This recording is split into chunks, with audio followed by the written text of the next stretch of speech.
Баршаңызға сәлем. Бүгін осындай асқабақты духовкада қалай пісіру керектігін айтатын боламын. Асқабақтың шипалық қасиеттері өте көп. Құрамында дәрумендің көптігі болар. Ол мың бір түрлі ауруға ем болып табылатын көкөніс. Сол көкөністі күнделікті өзіміз де осылай жесек болады. Ол бір жағынан асқазанымызды тазартып қояды. Асқабақты осылай тазалап аламыз да, су құятын боламыз. Духовкаға қояр алдында 1,5 кесе құйсаңыздар болады. Асқабақтың шипалық қасиеттеріне тоқталғым келіп тұр. Ол жүрек әлсіздігі, асқазан, ішек жолдары, өт, бүйректерді де тазалайтын сондай өте керемет қасиеттері бар. Асқабақ ағзаны тазартып, зат алмасуды тұрақтандырады.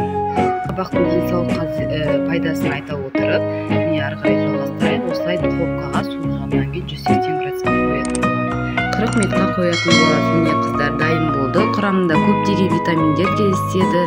Денсаулығымызды күтейік.